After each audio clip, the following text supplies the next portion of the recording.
Today we are talking about a movie that's truly of its time. I give you Spawn! Now you might be wondering why I chose Spawn.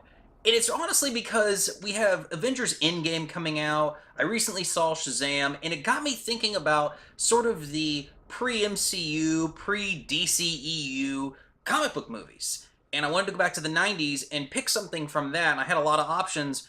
This one in particular, though, I have a lot to say about.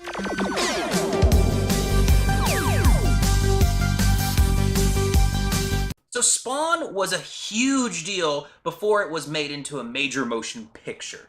You had the toys, you had the comics, and that alone was enough for most people, okay? I think that they even had the animated HBO film. I can't remember if that was before or after the theatrical release, but people ate that up too. So when it came time to do a live-action movie, it really was getting the attention of all of Hollywood. So Spawn comes along, it's already got this big following, it's got people who aren't even huge fans of it, but think it's kind of cool, and are gonna go pay for that movie ticket and get their ass in a seat. And packaged with all of this is a killer late 90s soundtrack. You had bands like The Prodigy, Korn, Marilyn Manson, Filter, the long list of kind of new popular bands that just kind of fit the vibe of what Spawn's all about. When it opens up, it's showing all these flames and different little tiny clips of scenes, and there's a narration, which I really could do without, but I'll accept that, okay? It's a movie of its time. Let's just get that out of the way, and then we move on to the opening sequence where Simmons is sent on a mission to kill a bad guy or two, and in the process, you actually see him kill a lot of innocent people to get to this bad guy. We learn later that he wasn't really aware that that was the situation, that he just wanted to kill the villains. I mean, it has a nice little gunplay in the beginning, and then there's this rocket that splits off into 4 or 5 pieces and hits this plane. It's a good way to start the movie and just kind of have that cool factor that a movie like Spawn should have. It cuts to the credits, it's like a big portal to hell. A little bit of the narration comes back. That part I didn't mind because it was fitting with what we were watching. And then the music kicks off. I think it's some electronic song, and I don't remember from who. You have to understand that they could get away with it during its 1997 release. You do it today, it'd be very strange. But the hype and the build-up to Spawn, the movie, and people waiting for this thing, waiting for that projector to roll, and waiting for the lights to dim and see this on the big screen finally. Having an intro like that that's really energetic, it's okay because now everyone's hyped and you're kind of sort of creating that feedback loop between the film and the audience and building up that excitement. Like, you're actually here. You're here for this badass film. The way Simmons dies is pretty brutal. Set on fire, left in this North Korean chemical plant that explodes everywhere, and we see him on fire, Wanda, dying and all of that. Kind of edgy. I mean, really, for a movie that, remember, had a PG-13 rating in the theater, we didn't get the director's cut until the home video arrival, and then we got to see even more pushing of the envelope on behalf of the filmmakers. There's a silly scene in that plant, though, when Martin Sheen does the "see you in hell, Al," and then kills him and blows the place up. He and the girl he's with start walking away, and then seconds later, the whole plant is exploding. Where the hell did he go? I mean, look, by today's standards, it wouldn't be nitpicking. Back then, it would have been. But it just stood out to me as kind of like, could we just see him having an exit that makes sense? I mean, he didn't make it out of that plant. He'd be dead. As the film progresses, there are some really cool action sequences, but there's also some questionable CGI. And anybody who's watched Spawn, whether you love it or hate it, you're in the middle, everyone will acknowledge this. There is some CG that doesn't look too bad, especially with his suit in certain shots. Looks pretty good. And you have to imagine what it would have been like back then. And I remember, as a kid, seeing it in the theater and watching the DVD over and over again. It looked good at the time. What was actually a little iffy, even for 97 in a big movie, was Malebolgia, who is basically, for those of you who may not have seen Spawn and you're just watching this review, sort of the devil, basically. The way they made him out to be, it just, the CG looks like it's out of a late 90s, early 2000s PC game. And that means that you even kind of know in the back of your head in 1997, watching this on the silver screen, that it could have been better.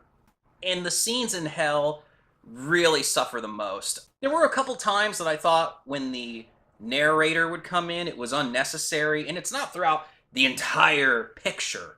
There are plenty of times in the movie where you don't hear any voiceover at all. It's just sprinkled in occasionally, and it just seems like such an afterthought. It was as if New Line said, you know what, you better remind people what's going on here. And we didn't need to. I understand it in the beginning, right before the credits roll, because you do want to set things up just a bit. But after that, we're good. We don't need anything because it's usually addressed in flashbacks or dialogue. We don't need more voiceover exposition. It's totally unnecessary. The director of Spawn actually went off and did a movie I think called Halloween Town High, which was a sequel to Halloween Town, which today has a lot of fans and people that grew up and saw Halloween Town on TV and kind of cherish it through that nostalgia. So he did do one of the follow-ups to that, and then I think he went off and did a fully CG animated movie called The Reef 2, if I'm not mistaken. It's interesting because this guy, not only does he have his hands in the filmmaking director's chair, but he's also here as a visual effects supervisor. I think he worked on The Shallows. So it's interesting. He's got kind of his hand in both worlds, and you can see that that's his perspective. That's his vision and what he knows, and it totally makes sense when you watch Spawn and have that bit of info behind it. The writer of Spawn also did Halloween 4, which I think is one of the original successful reboots slash sequels. And I'm going to stop myself there because I could go on a whole video about Halloween 4 and why it works and why it kind of lags and how it's an atmospheric film and how it's a successful Halloween sequel, but just I'm going to stop myself. And he also went on to write the horror film Wrong Turn. So, it's kind of got an interesting blend between the director, between the writer. You have the casting of Michael J. White, who is a martial artist. You have Martin Sheen, who does a great job as one of the villains. You have John Lequizamo as Clown, and that's, out of everything in this film, he might be the most iconic. It is so impressive, the transformation that he made through all the makeup, the fat suit, everything about it, and his whole demeanor, that you believe you're watching Clown. You don't know it's John Leguizamo. There were people, I remember when this came out, that only realized it was Johnny Legs after the movie. They had no idea watching this in the theater that was him. They were just, wow, this clown character is so vibrant, so disgusting, and you can't help but love him even though he's an evil son of a bitch. But that's one of the great things about pulling something off is, something that Tarantino does so well is he'll have bad guys, but you'll kind of love them at the same time. So I do think if you haven't seen Spawn in a while, this is worth a revisit. You're going to get the good and the bad, but if you know what you're getting into, you're going to enjoy yourself. You're going to know exactly what kind of movie this is, and it kind of stands out on its own. It's got elements of the Batman 1989 and Batman Returns movies, but then it's got a little bit of The Crow mixed in as well, and then it's got just its own flavor, and the kind of humor that's in Spawn isn't really present in those movies, so this is unique in its own way. It is a total time capsule of the late 90s and certain types of entertainment and, the music, everything about it, where the special effects were and where they were going and where they were still lagging behind.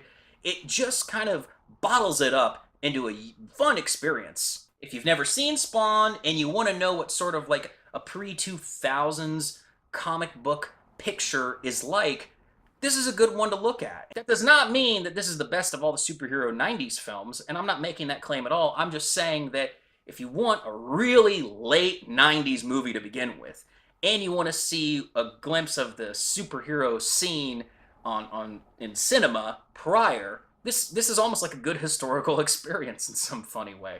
What do you think of Spawn? I know a lot of people hate it. I know a lot of people love it. I know there's people that are kind of in the middle about it. I think that it can be evaluated for its good and bad qualities. I really do. I own the Blu-ray. I used to have the soundtrack. I used to have the DVD. I don't know where that is. But I'm a fan of this movie. Yeah, sure, there are some terribly outdated scenes that especially when that chase sequence between Spawn and Clown, when he's in the big blue truck and he spills the green slime everywhere. First off, I like that entire sequence. I think that's a blast. And you can get away with it for the time period. Where it does get a little strange is when it explodes, and then there's like an aerial shot looking down, and we see the explosion, and Clown goes flying through the air, and he's being propelled by his farts, and he goes, "Ah, see it, Wanda's." I mean, that's so ridiculous. But at the same time, when you revisit this movie, you're gonna laugh at it, and that's gonna definitely put a smile on your face. So that can't be too bad. Leave a comment, like the video, punch that subscribe button so you can stay inside the mind of a movie maniac.